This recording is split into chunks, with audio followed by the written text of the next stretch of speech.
Welcome to MCP's workflow demo. You will see the pre-configured workflow from borrower application through post-closing. In this session, we're going to focus on the mortgage closer and how MCP drives value for them. We'll start off as a closer reviews their pipeline and tasks that have been assigned. They'll go into the loan that has been submitted to them, prepare a CD and distribute it to the borrower, and then prepare a closing package that will be sent out to the settlement agent. They'll work alongside the settlement, borrower, and other parties involved to coordinate the closing. Let's get started. Picking up on this loan, the closer is receiving a loan after a processor has cleared final conditions and the underwriter has issued an approval letter. The processor has delivered that and advanced the loan to the closer's queue. The closer can open this either through their tasking dashboard or the pipeline. We'll take a look at their tasks, where they can organize a digital checklist of closings to be confirmed, and also instructions that might need to be sent, among other tasks. Navigating into loan 1763, the closer will go to their loan tasks and receive the loan into closing.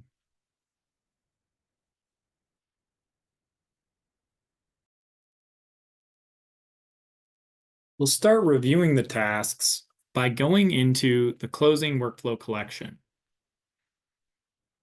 Here I can double check dates on the file and confirm that a closing has in fact been scheduled. Now the closer is not the only one who can confirm a closing.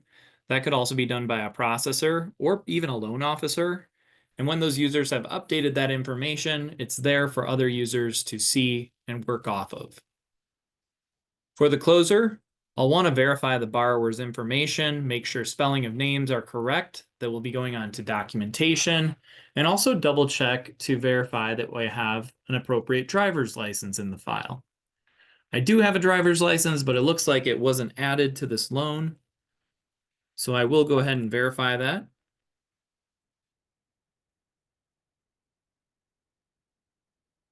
I'll want to double check the property address just to make sure that lines up with the sales contract.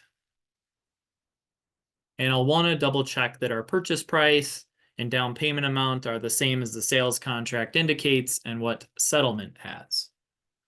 So let's skip ahead to parties to the transaction. Here, if I had any non-borrowing spouses that were on this loan, I could add them. In this case, for Alice, I do not. I do want to verify aliases if I need any of those to map to signature forms at closing, and confirm that the seller's information has been added. It is possible that a processor may have added this along the way. In this case, I'm going to confirm and add this on this loan. If there was a trust on this loan file, I can complete trust information here and add any borrower representatives like a power of attorney that might be used for this closing. I'm going to go ahead and save the information I've added and then double check on the taxes and insurance page next in the workflow collection to confirm that disbursements are in and escrows are set up appropriately for this loan. If the borrower happens to be escrowing, I'd want to confirm this waiver box is not checked. I can click on the taxing authority details to make sure that payments are going out as expected. And I can also go to hazard information here to confirm the details on the hazard insurance. Now, again, a processor may have added this, but if I'm missing the policy number and want to have that mapping appropriately, I can add that. Looking back at the closing collection, I can double check loan fees as I prepare to issue a closing disclosure. And again, confirm my reserves and also confirm if anything has been paid outside of closing, I have appropriate documentation for it. Same goes for that homeowner's insurance. Perhaps the borrower paid that already on a credit card, and we have some documentation from the insurance agent saying that it has already been paid. We don't want to charge them twice. I can confirm those details, make sure everything is ready to go to prepare a CD. We do have a workflow collection for closing disclosures that I'll show in just a moment. Any seller or lender credits can be listed. If I had a payoff, such as I indicated on the liabilities page I was paying off a prior loan on a home I was selling or had to pay off some debts in order to qualify. Those could be listed here and then sent along with the closing instructions. To compare the details of the loan after a closing disclosure is generated, the integrated disclosure comparison page will be able to compare details of that disclosure. Net proceeds will calculate my final wire amount that will be needed. Within title, review, and documents, another spot where I likely am reviewing information that the processor has added in, but perhaps they've missed a couple of endorsements that we need on this.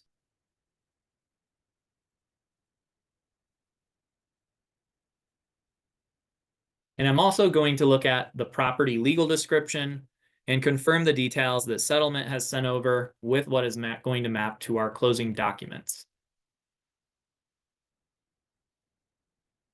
The settlement information page will be used by the funder and post-closer as well. It's here where I can select from different wire information that I may have stored for settlement agents we've used. Those can be stored in our admin area of the platform.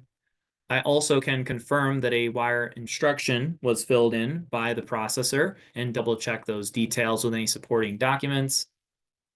Confirm my mortgagee clause. And again, double check disbursement dates if there were other flood insurance items that were being paid at closing. If there was a work item holdback, maybe some repairs needed to be done on the property, but it does snow occasionally where I'm at in Denver, so you might have a time where work cannot be completed if they are unable to go out and paint just due to weather conditions. Work item holdbacks can be set here, and then a dollar amount can also be set if there's 120% or 150% being withheld off of a bid. Broker information is where we can change information such as the name the company is closing in. So if you do support other brokers or have details around closing in the name of a different lender, this is where that would load from MCP admin. And you can also specify on this broker information page if you're going to have an e-closing using the SnapDocs integration. We're not going to show that for today's demo. As I continue through the rest of the workflow collection, I will skip ahead here and just highlight these, but once again, can review the hazard insurance, take a look at if I had any electronic payments like the application fee paid through Clover Connect. I could review that here. And then one more page to confirm details on the wire that may have already been added by a processor. I'll go ahead and save one more time. And now let's take a look at generating a closing disclosure. Now, before I generate a closing disclosure, I may want to preview that document just to get an idea of what's on there. Our data entry pages will show some comparisons between the estimate and final, but I also can preview a closing disclosure using this functionality. Depending upon the loan type, if I had a GFE or HUD available, I could also preview those. So if we were in a RESPA 2010 type loan or alternate form, I could click on that to preview. And while I'm filling in information to prepare for the closing disclosure, that preview will be generating in the background. This workflow collection does handle things like fees, where if I had to go back and issue a revised CD, I can add in here different changes that may have caused that and have access to quickly modify fees, review the additional information on the CD, such as escrows, modify loan features if we have a unique product. Those can also be set at our admin level. And then also set up any prepaids such as property tax credits or seller credits that may need to be added here. It looks like my preview is ready, so I'm going to click on this and open it. Scrolling through, I've double checked the escrow details. I can also see down here the application fee that was expected has been paid. And any seller credits, such as property taxes, are listed down here as a debit or credit. If this looks good, I can continue to proceed, get an initial CD over to the settlement agent and to the borrower. So I'll go ahead and click Order Package here. We'll save our most recent changes. I'll search for a closing disclosure. And I'll click on Order. What will happen is a snapshot will be taken of the closing disclosure. Where now for our integrated disclosure comparison, when that's ready, we can compare the current state of the loan with the fees that were stored on this generated disclosure. We'll give it a little bit and resume after the document has loaded. Our closing disclosure is now ready. So we're going to deliver this now to the borrower on either their Borrower Center Loan dashboard, electronically via email, or we can also hand deliver by printing or send via the print and ship integration. If I was going to include any additional documents with it, I can add that here. And then I'm going to confirm the email address that is loaded on the file and click on Submit. Now, at this point, I may be waiting on a borrower to sign the document, but while I'm waiting on that, I can go in and double check my underwriting conditions to see what's outstanding for closing. Like other users, the closer can come in and review the conditions on the file and filter to any open conditions that may still be outstanding.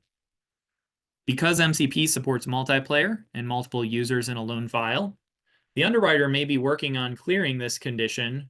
Well, I can see here, I have an owner occupancy affidavit that's going to be expected to be in my closing package. I'll note that down, so that way it's part of the closing instructions, and this is something my funder can clear after that document has been confirmed signed. For this condition, this is an example of sending a notification to a borrower on their Borrower Center Loan dashboard. You can see it's borrower facing. You can load different notifications or conditions that go out to the borrower. That one is one just letting them know that they're going to either need to get a wire transfer or cashier's check ready for closing. So I've got an idea of what's needed. I'm going to double check and see if the borrower has signed their closing disclosure now. On the disclosure delivery tracking page, we'll take a look at the results of that signed disclosure, confirm that it's been received, and as a result, we're going to see a calculation for our earliest closing date.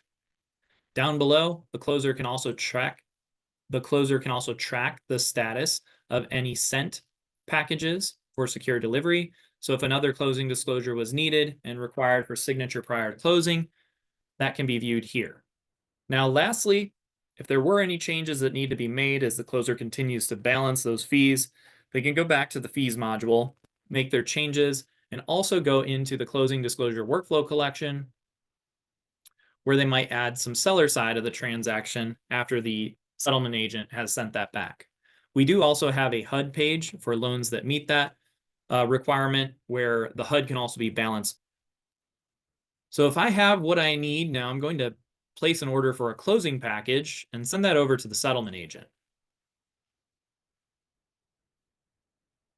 We also have pre-closing packages that can include some details about instructions if needed. That can be delivered to a borrower settlement agent. And we'll give that a little bit while the package loads. Now that the package is ready, I have a couple different ways of sending this over. I can either send it via email, I can click on it and print it, but we're going to show the example of using MCP's Collaboration Center. So going to the title and closing services up in the top right corner, I can click on this icon. Earlier, a order was sent from processing to get a title commitment. I could place an order here for things like e-closing through SnapDocs, or if I'm using one of the following title companies, I can send the closing package securely to that settlement agent. We'll show the example here of sending it to MC Settlement Services. If you're interested in a more in-depth demonstration of Collaboration Center, we can always share a video with that content.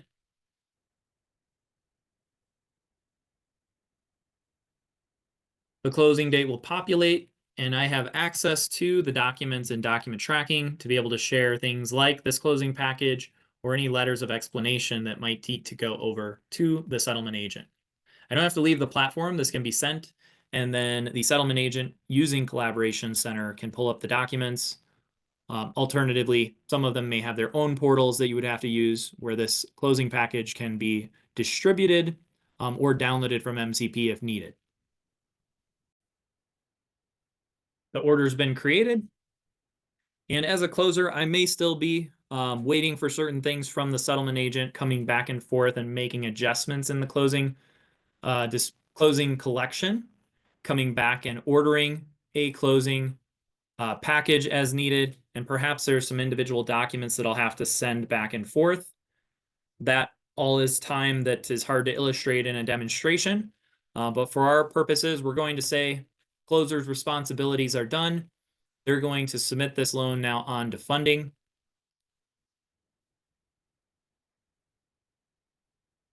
We'll see the status change, and we'll pick up on funding in our next session. We just saw, as a mortgage closer, MCP's capabilities for assigning a digital checklist of tasks, how it can aid in the assistance of delivering and preparing CDs, sending closing packages out to settlement escrow or title agents, and how to address closing conditions, all to ensure a smooth closing between all parties.